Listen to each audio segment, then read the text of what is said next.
नमस्कार, मैं हूं आपके साथ ममता तिवारी। आप देख रहे हैं न्यूज़ 18 का डिजिटल प्लेटफॉर्म। देश भर में मानसून की दस्तक ने मौसम का मिजाज पूरी तरह से बदल दिया है।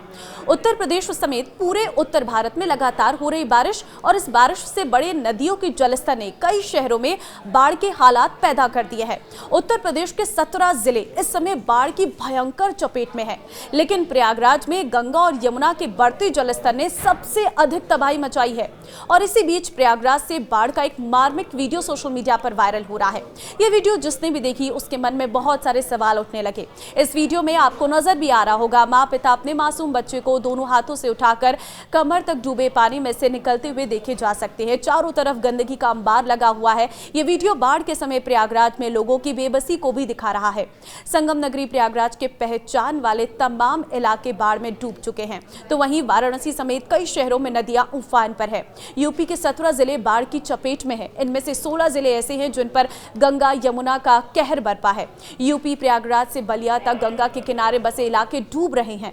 प्रयागराज शहर के सलोरी, राजापुर, दारागंज, बघाड़ा जैसे इलाके डूब गए हैं। वहीं मिर्जापुर, वाराणसी, चंदौली, बलिया में भी हालात ठीक नहीं है, लेकिन सबसे अधिक असर प्रयागराज में देखने को मिल रहा है। जिस संगम नगरी में 7 महीने पहले पैर रखने की जगह नहीं थी, वहां सिर्फ पानी है। उत्तर, दक्षिण, पूरब, पश्चिम पूरा संगम क्षेत्र विशाल समंदर जैसा दिख रहा है। प्रयागराज में गंगा यमुना के संगम के बाद जो इलाके आते हैं वहां के हालात तो बहुत ज्यादा खराब है। संगम के बाद जब गंगा आगे बढ़ती है तो उसमें यमुना का पानी मिल चुका है और इन दिनों यमुना में मध्य प्रदेश और राजस्थान का भी पानी है। मिर्जापुर से बलिया तक गंगा की लहरें डरा रही है। प्रशासन अलर्ट मोड पर है, लोगों को सावधान रहने को कहा गया है।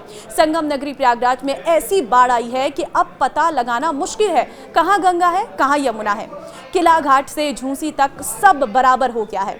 दोनों नदियां प्रयागराज में खतरे का अलार्म बजा रही हैं। सबसे बुरा हाल गंगा के तराई वाले इलाकों का है, जिसमें बेला, कछार, राजापुर, तेलियारंग और सोनोटी, बघाड़ा ये वो इलाके हैं जो गंगा के चपेट में हैं। प्रयागराज के बड़े हनुमान जी जल समाधि ले चुके हैं। अब सिर्फ मंदिर की धर्म ध्वजा ही दिखाई पड़ती है। संगम तट पर ही बने शंकर विमान मंडप भी गंगा की लहरों से अछूता नहीं है। प्रयागराज में गंगा के तट पर सैकड़ों मकानों में बाढ़ का पानी घुस गया है। खाने पीने की वस्तुओं या तो पानी में बह गई है या फिर खराब हो गई है। करजन पुल और शंकर घाट के आसपास के कई मकान ऐसे हैं जो पूरी तरह से डूब गए हैं। जिन मकानों में पहली या दूसरी मंजिल नहीं है उसे छोड़कर लोग सुरक्षित स्थानों पर चले गए हैं। जिनके पास एक से अधिक फ्लोर का घर है वो टॉप फ्लोर पर है या फिर सुरक्षित तल पर शिफ्ट हो चुके हैं।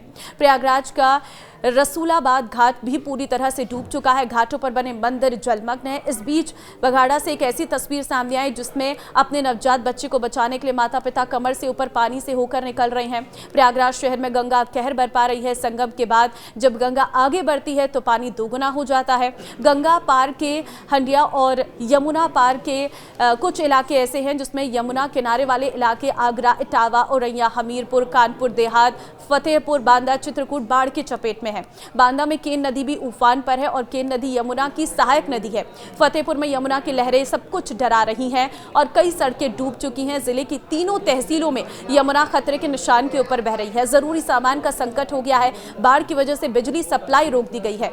बाढ़ पीड़ितों के राहत पहुंचाने के लिए सीएम योगी ने 11 मंत्रियों की टीम गठित की है। ये मंत्री अपने अपने इलाकों में जाकर राहत बचाव कार्य की निगरानी कर रहे हैं। मंत्री नंद गोपाल गुप्ता को प्रयागराज और मिर्जापुर की जिम्मेदारी मिली है और जो क्षेत्र में कई गांव ऐसे हैं जो गंगा की चपेट में है। बाढ़ से हाहाकार है। ऐसे में इस वक्त आपके लिए कहीं भी सफर करना खतरे से खाली नहीं है, तो अपने घर पर रहिए, सुरक्षित रहिए। यही हाल सिर्फ यूपी का नहीं है बल्कि राजस्थान में भी कुछ ऐसा ही हाल है। कई इलाके ऐसे हैं जहां पर बाढ़ का पानी भर चुका है। लोगों में हाहाकार मचा हुआ है। लोग अपने घरों को छोड़कर दूसरे सुरक्षित स्थानों पर जा रहे हैं। हालांकि अभी और मानसून एक्टिव रहने वाला है तो स्थितियां और बिगड़ सकती हैं। इस वक्त आपको सावधानी बरतने की जरूरत है। अगर आपका इलाका बाढ़ प्रभावित इलाकों में है तो तुरंत जाकर सुरक्षित स्थान पर रहिए। अपने और अपने परिवार को की जान बचाइए और सुरक्षित रहिए। फिलहाल आपके इलाके की क्या स्थिति है, कमेंट में मुझे राय जरूर दें।